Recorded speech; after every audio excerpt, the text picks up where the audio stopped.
ಎಲ್ಲೋಗಿದ್ದೆ? ದೇವಸ್ಥಾನಕ್ಕೆ ಮೇಡಮ್. ಇಷ್ಟೊತ್ತಲ್ಲಿ? ನಿಜವಾಗ್ಲು? ಯಾಕೆ ಇಷ್ಟೊತ್ತಲ್ಲಿ ದೇವಸ್ಥಾನಕ್ಕೆ ಹೋಗ್ಬಾರ್ದಾ? ಇಷ್ಟು ಬಿಸಿಲಲ್ಲಿ ಯಾರು ದೇವಸ್ಥಾನಕ್ಕೆ ಹೋಗ್ತಾರೆ? ಏನಾದ್ರೂ ಮಾಡ್ಕೊಳ್ಳಿ, ಎಲ್ಲಾದ್ರೂ ಹೋಗಿ. ಈ ಹುಡುಗಿ ಗಂಟನ್ ಮನ್ಲು ಇದೇ ತರ ಆಡಿದ್ರೆ ತುಂಬಾ ಕಷ್ಟ ಆಗತ್ತೆ ನಕ್ಷತ್ರ. ಭೂಪತಿ ತುಂಬಾನೇ ಸಾಧು, ಇವಳು ಈ ಥರ. ಇವಳಿಗೂ ನಿಂತರ ಸಹನೆ ಸಮಾಧಾನ ಯಾಕಿಲ್ಲ ನಕ್ಷತ್ರ? ಇವಳನ್ನ ಅವನೇ ಸಂಭಾಳಿಸ್ಬೇಕಷ್ಟೆ.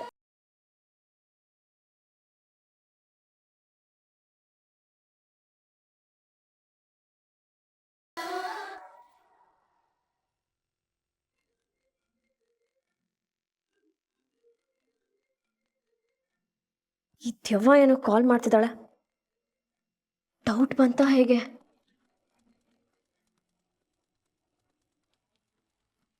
ಓ ಏನ್ ಮ್ಯಾಮ್, ಭೂಪತಿ ಸರಿ ಕಾಲ್ ಮಾಡಕ್ ಹೋಗಿ ಮಿಸ್ ಆಗಿ ಮಿಸ್ ಮಿಲಿ ಕಡೆ ಬಂತೋ ಹೇಗೆ? ಇಷ್ಟು ಬೇಗ ನನ್ನ ನೆನ್ಸ್ಕೊಂಡ್ಬಿಟ್ಟಿದ್ದೀರಾ? ಓವರ್ ಆಗಿ ಡ್ರಾಮಾ ಮಾಡಿದ್ರೆ ನಿನ್ಗೆ ಯಾರಾದ್ರೂ ಎಕ್ಸ್ಟ್ರಾ ಸ್ಯಾಲ್ರಿ ಕೊಡ್ತಾರೆ ಅಂತ ಹೇಳಿದಾರ? ಅದಕ್ಕೆನಾ ನೀನೀಗ ಓವರ್ ಆಗಿ ಆಡ್ತಿರೋದು? ಏನ್ ಮ್ಯಾಮ್ ನೀವು, ಡ್ರಾಮಾ ಅಲ್ಲ, ಲವ್.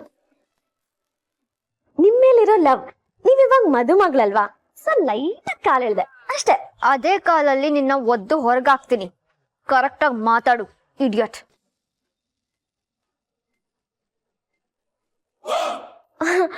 Sorry ma'am. ಹೇಳಿ, ಏನ್ ಕಾಲ್ ಮಾಡಿದ್ದು? ಏನಾದ್ರೂ ಕೆಲ್ಸ ಆಯ್ತಾ? ಇಷ್ಟು ಕೇಳೋದಕ್ಕೆ ಇಷ್ಟೆಲ್ಲ ಡ್ರಾಮಾನಾ? ನನಗ್ ಬರ್ತಿರೋ ಸಿಟ್ಟಿಗೆ ತೆಗೆದು ಬಾರಿಸ್ಬೇಕು ಅಂತ ಅನಿಸ್ತಿದೆ. ಎಲ್ಲೇ ಇದೆಯಾ?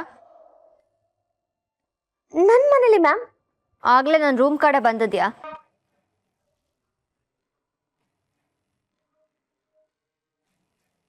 ಮ್ಯಾಮ್, ನಿಮ್ ರೂಮಿಗೆ ಬರೋದಂದ್ರೆ ಏನ್ ಮ್ಯಾಮ್? ಬೆಳಗ್ಗೆಯಿಂದ ಎಂಗೇಜ್ಮೆಂಟ್ ಮುಗಿಯೋ ತನಕ ನಿಮ್ ಜೊತೆನೆ ನಿಮ್ ರೂಮಲ್ಲೇ ಇದ್ನಲ್ಲ, ಯಾಕೆ ಈ ತರ ಕೇಳ್ತಿದ್ದೀರಾ? Any problem? ಪ್ರಾಬ್ಲಮ್ ಇರೋದಕ್ಕೆ ಕೇಳ್ತಿರೋದು. ಬೆಳಗ್ಗೆಯಿಂದ ಅಬ್ಸರ್ವ್ ಮಾಡ್ತಿದ್ದೀನಿ, ತುಂಬಾ ವಿಯರ್ಡ್ ಆಗಿ ಆಡ್ತಿದ್ಯಾ. ನಿಜ ಹೇಳು, ನನ್ನ ರೂಮಿಗೆ ಬಂದು ಏನಾದ್ರೂ ತಗೊಂಡ್ಯಾ?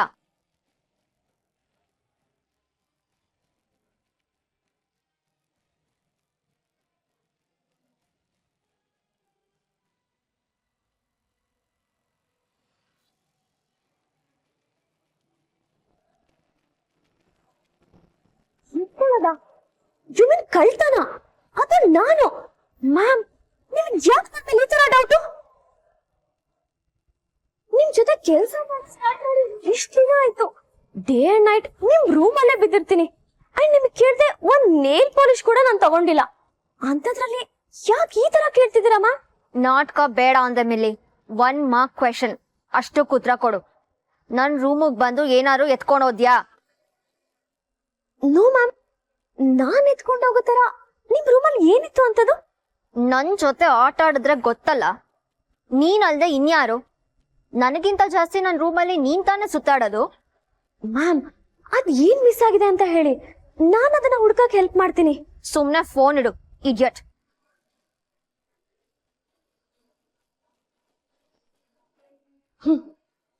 ಈ ಇಡಿಯಟ್ ಕೊಡೋ ಏಟ್ ಹೇಗಿರುತ್ತೆ ಅಂತ ಸದ್ಯದ್ರಲ್ಲೇ ಗೊತ್ತಾಗತ್ತೆ. ಆಫ್ಟರ್ ಆಲ್, ಒಂದ್ ರಿಪೋರ್ಟ್, ಅದು ಚಿಂದಿಯಾಗಿ ಬಿಸಾಕಿರೋ ರಿಪೋರ್ಟ್ ನಿಂಗೆ ಈ ರೇಂಜಿಗೆ ಟೆನ್ಷನ್ ಕೊಡ್ತಿದೆ ಅಂದ್ರೆ ಅದ್ರಲ್ಲೇನೋ ದೊಡ್ಡ ಸೀಕ್ರೆಟೇ ಇದೆ. ನಾನ್ ಬಿಡಲ್ಲ, ಅದೇನಂತ ಕಂಡಿಡ್ದೇ ಹಿಡಿತೀನಿ.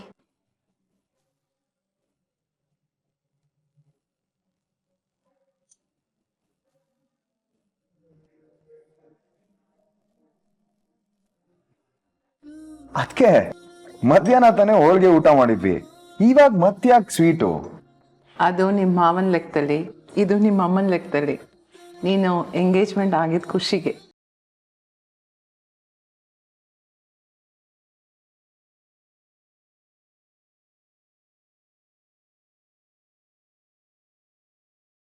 ನೀನೇ ಮಾಡಿದ್ದ? ಅದಕ್ಕೆ ಇಷ್ಟು ಚೆನ್ನಾಗಿರೋದು. ನನ್ನ ಮಗನಿಗೋಸ್ಕರ. Thank you.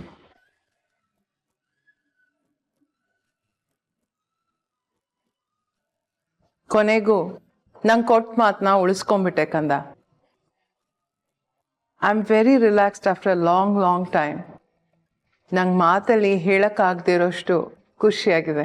ಹೇಳೋ ಅಗತ್ಯ ಇಲ್ಲ ಮೇಡಮ್, ನಿನ್ ಮುಖದಲ್ಲೇ ಕಾಣಿಸ್ತಿದೆ. ನಿನ್ನ ಮದುವೆ ಹೇಗಿರುತ್ತೆ ಅಂದರೆ ನೀನು ಮಂಟಪಕ್ಕೆ ಬಂದಾಗ ನಿಂಗೆ ಶಾಕ್ ಆಗಬೇಕು, ಏನು ನಮ್ಮಮ್ಮ ಇಷ್ಟೆಲ್ಲ ಮಾಡಿದ್ರ ಅಂತ. ಅಷ್ಟು ಚೆನ್ನಾಗಿ ಅಷ್ಟು ಗ್ರ್ಯಾಂಡಾಗಿ ಮಾಡ್ತೀನಿ. ಅಮ್ಮ, ನಾವು ನಿನ್ ಜೊತೆ ಇದ್ದೇವೆ.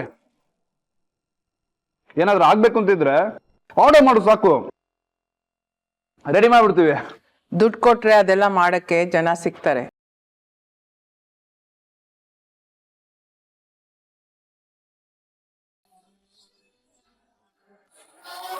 ನಿಮ್ಮ ಕೆಲಸ ನೀವು ನೋಡ್ಕೊಳ್ಳಿ. ನನ್ನ ಮಗನ ಮದುವೆನ ನಾನು ಮಾಡ್ತೀನಿ.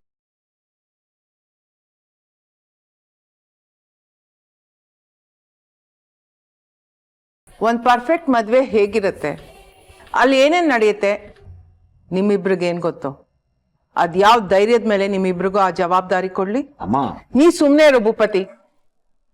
ಇವರಿಬ್ರು ಹೇಗೇಗೋ ಮದುವೆ ಮಾಡಿಕೊಂಡು ನನ್ನ ಮರ್ಯಾದೆ ಹಾಳು ಮಾಡಿದ್ ಸಾಲದು ಅಂತ ನಿನ್ ಮದ್ವೆನೂ ಹಾಳು ಮಾಡಕ್ ನೋಡ್ತಾ ಇದ್ದಾರೆ. ನಿನ್ ಮಕ್ಕಳು ಹಾಗಲ್ಲ ಅಂತ ನಿಂಗೂ ಚೆನ್ನಾಗಿ ಗೊತ್ತಮ್ಮ. ಆದ್ರೂ ಈ ಊಟ ಮಾಡೋ ಸಮಯದಲ್ಲಿ ಈ ಮಾತು ಬೇಕಾ?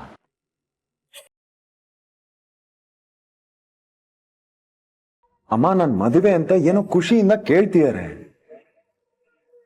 ನಿನಗ್ ಬೇಡ ಅಂತ ಅನ್ಸಿದ್ರೆ ಬೇಡ ಅಂತ ಹೇಳು. ಅದ್ರ ಬದಲು ಇಷ್ಟು ರೂಢಾಗಿ ಮಾತಾಡಮ್ಮ. ಬೇಜಾರಾಗಲ್ವಾ ಅವ್ರಿಗೆ? ನನ್ನ ಅಣ್ಣಂದ್ರಮ್ಮ ಇವರು.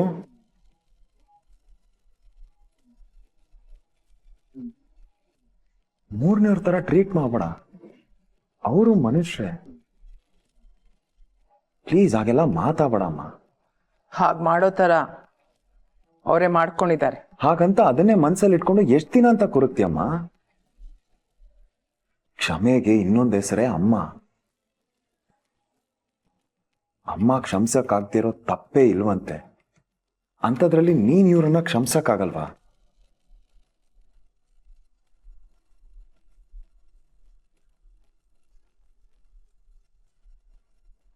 ಚಿಕ್ಕೋರಿದ್ದಾಗ ನಮ್ 4 ಜನನ ಒಂದೇ ರೀತಿ ಪ್ರೀತಿಸ್ತಿದ್ದೆ, ಒಟ್ಟಿಗೆ ಕೈ ತುತ್ತು ಕೊಡ್ತಿದ್ದೆ.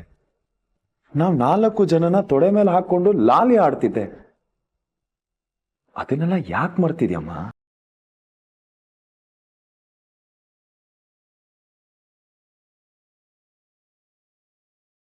ಎಲ್ಲಾ ಪ್ರೀತಿ ನನ್ನ ಒಬ್ಬನಿಗೆ ಕೊಟ್ರೆ ಇವ್ರನ್ನ ಯಾರಮ್ಮ ಪ್ರೀತಿಸ್ತಾರೆ? ನಮಗೂ ನೀನು ಒಬ್ಬಳೇ ಅಲ್ವಾ ತಾಯಿ ಇರೋದು.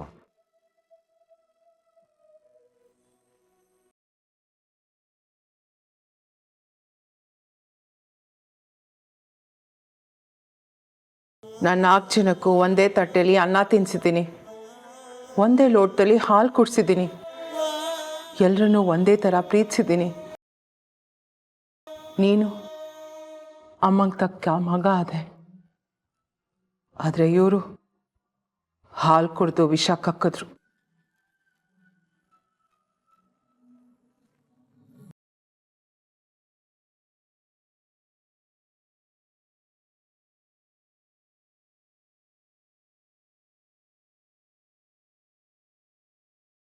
ತುತ್ತು ಕೊಟ್ಟು ಕೈನೇ ಕಚ್ಚಿದ್ರು. ಆ ನೋವು ಹಾಗೇ ಇದೆ ಭೂಪತಿ. ಅದನ್ನು ಮರೆಯೋದು ಕಷ್ಟ, ಇನ್ಫ್ಯಾಕ್ಟ್ ಅಸಾಧ್ಯ. ನಿನ್ನ ಮದುವೆಗೆ ಏನೇನು ಬೇಕು, ನಿನ್ನ ಮದುವೆ ಬಗ್ಗೆ ಏನೇನು ಆಸೆ ಇಟ್ಕೊಂಡಿದ್ಯಾ ಎಲ್ಲ ಹೇಳು ಭೂಪತಿ. ನಿಮ್ಮಮ್ಮ ಅದಕ್ಕೆ ಮೀರಿ ತಯಾರಿ ಮಾಡ್ತಾಳೆ. ಅದನ್ನ ಬಿಟ್ಟು ಹೀಗೆ ಕೆಲ್ಸಕ್ಕೆ ಬಾರ್ದೇ ಇರೋ ಮಾತಾಡಿ ಸಮಯ ಕಳೆಯೋದು ಬೇಡ. ನನಗೆ ಅದು ಇಷ್ಟ ಇಲ್ಲ.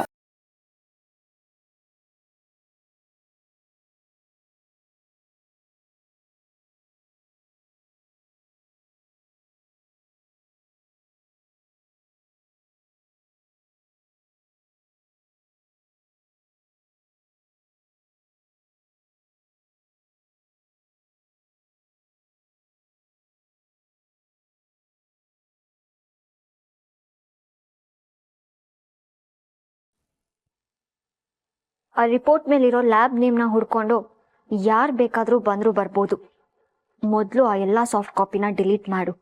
ಈ ಥರ ಒಂದು ಟೆಸ್ಟ್ ನಡೆದಿದೆ ಅಂತ ಯಾರಿಗೂ ಗೊತ್ತಾಗಬಾರ್ದು. ಎಲ್ಲ ಕ್ಲಿಯರ್ ಮಾಡು. Okay madam. ಅದ್ ನಾನ್ ನೋಡ್ಕೋತೀನಿ.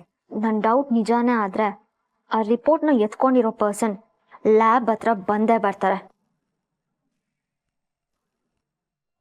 ಅದ್ಯಾರು ಅಂತ ನನಗೆ ಗೊತ್ತಾಗ್ಬೇಕು. ಮೇಡಮ್, ನಿಮ್ಮ ಕೈ ಮುಗಿತೀನಿ.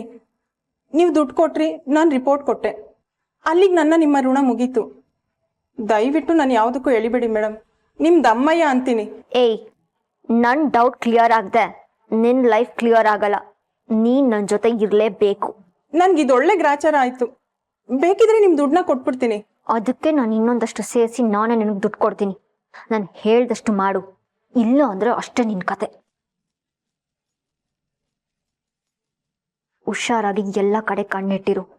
ಆ ರಿಪೋರ್ಟ್ನ ಹುಡ್ಕೊಂಡು ಯಾರಾದರೂ ಬಂದರೆ ನಿನ್ನ ಹತ್ರ ನನಗೆ ಇಮಿಡಿಯೇಟಾಗಿ ಕಾಲ್ ಮಾಡು. ಆ ಪರ್ಸನ್ ಯಾರು ಅಂತ ನನಗೆ ಗೊತ್ತಾಗಲೇಬೇಕು. ಎಷ್ಟಾಯ್ತು? 100 ರೂಪಾಯಿ ಆಯ್ತು ಮೇಡಮ್.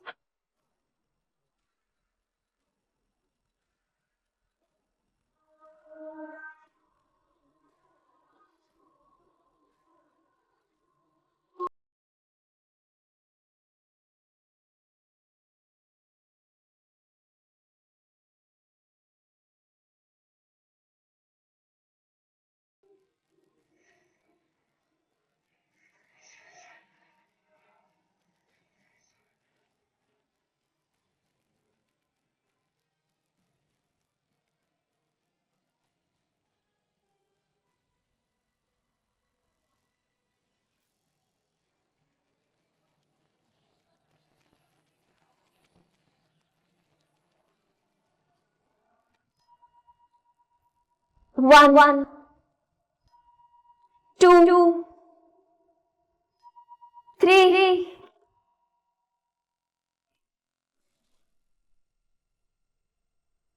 ಅಮ್ಮ